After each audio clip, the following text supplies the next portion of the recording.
Hi friends, welcome to Prerana and Sadhana class. ఈరోజు మనం క్లాస్లో భాగంగా ప్రయోగాత్మక పద్ధతి ఎక్స్పెరిమెంటల్ మెథడ్ గురించి తెలుసుకుందాం. ఇది సైకాలజీలో చాలా ఇంపార్టెంట్ అయినటువంటి టాపిక్ అండి.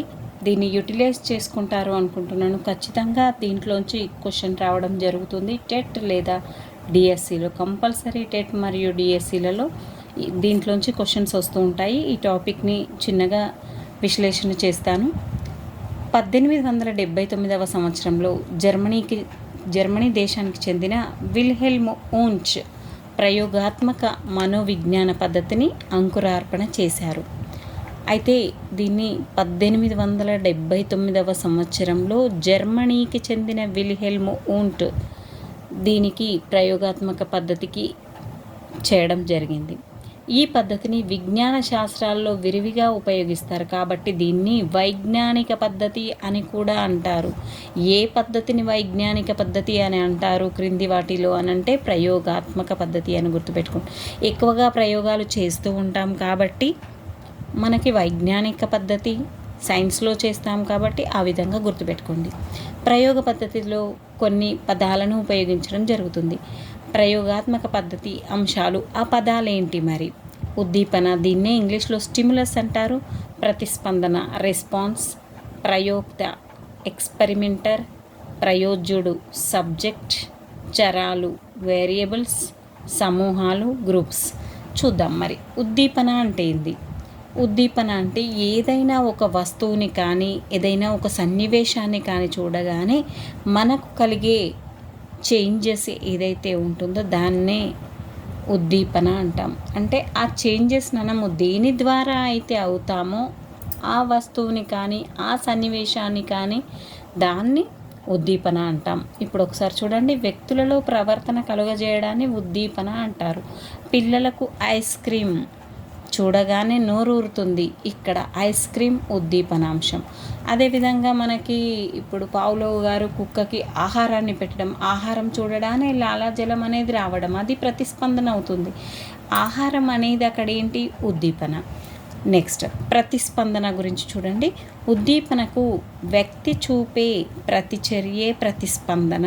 చిన్నపిల్లలు డాక్టర్ దగ్గర ఇంజెక్షన్ చూడగానే ఏడవడం ప్రారంభిస్తారు. ఈ ఇంజెక్షన్ అనేదేమో ఉద్దీపన అవుతుంది, ఏడవడం అనేది ప్రతిస్పందన అవుతుంది. అదేవిధంగా స్కూల్కి వెళ్ళగానే గంట శబ్దానికి వెళ్ళడం అనేది అదొక ఉద్దీపన అవుతుంది. ఆ శబ్దం అనేది ఉద్దీపన అవుతుంది. తాను వెళ్తాడు అనేది ప్రతిస్పందన అవుతుంది. వెళ్ళడం అనేది ప్రతిస్పందన అవుతుంది. మీకు అర్థమయ్యే ఉంటుంది. నెక్స్ట్ ప్రయోక్త అంటే ఎవరైతే ఎక్స్పెరిమెంట్ చేస్తున్నారో అతన్ని, ఎవరైతే ప్రయోగం చేస్తున్నారో అతన్ని ప్రయోక్త అంటారు, లేదా పరిశోధకుడు అని కూడా అంటారు. ఎవరైతే ప్రయోగాన్ని నిర్వహిస్తున్నారో వారిని ప్రయుక్త లేదా పరిశోధకుడు అని అంటారు. ప్రయోగాత్మక పద్ధతిలో తప్పనిసరిగా ఉండవలసిన వారు ప్రయోక్త. నెక్స్ట్ ప్రయోజ్యుడు, ఎవరి మీద అయితే ప్రయోగం నిర్వహిస్తున్నామో వారిని ప్రయోజ్యుడు అంటారు. ప్రయోగ పద్ధతిలో ప్రయోజ్యుని పాత్ర అతి ముఖ్యమైనది. నెక్స్ట్ చరాలు, ఇక్కడ కొన్ని చరాలు ఉండడం జరిగింది. ఇలాంటి పదాలన్నీ చాలా ఇంపార్టెంట్ ప్రయోగ పద్ధతిలో. చరాలు ప్రయోగ సన్నివేశంలో మార్చడానికి వీలుగా ఉండేవి లేదా తనంతట తానే మారేది చరం. సాధారణ ప్రయోగంలో 2 చరాలు ఉంటాయి. కొన్ని సందర్భాల్లో 3వ చరం కూడా ఉంటుంది.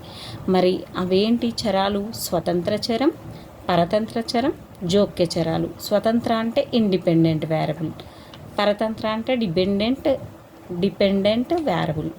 నెక్స్ట్ జోక్య చరాలు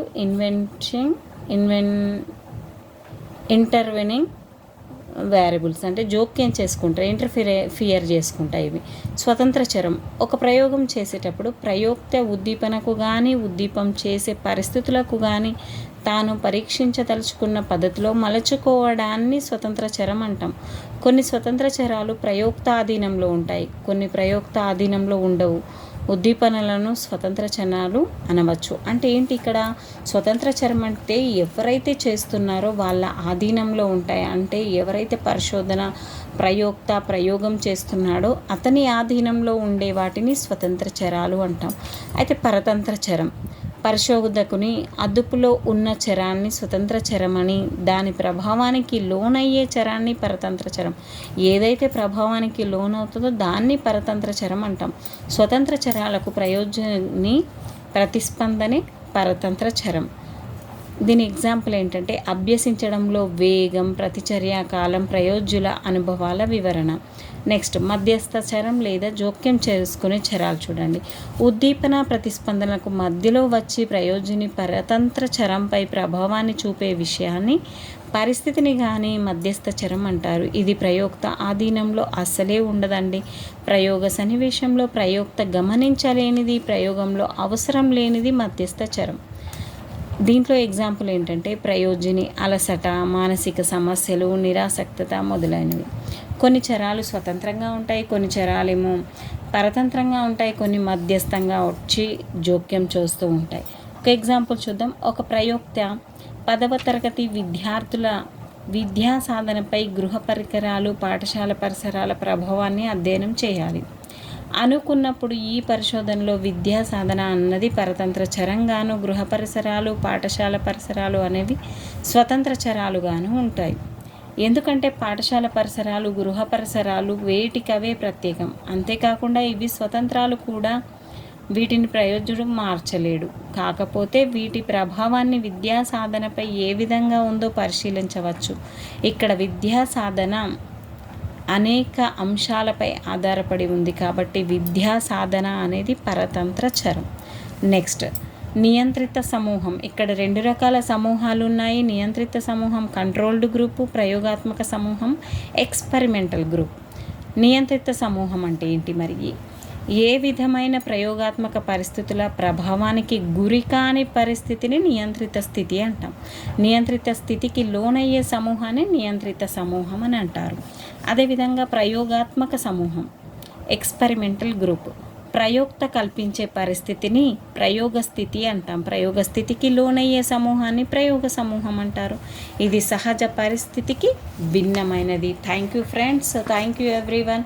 ఎవరైతే షేర్ చేస్తున్నారో, లైక్ చేస్తున్నారో, కామెంట్ చేస్తున్నారో వీరందరికీ కూడా ప్రత్యేక ధన్యవాదాలు. Thank you everyone.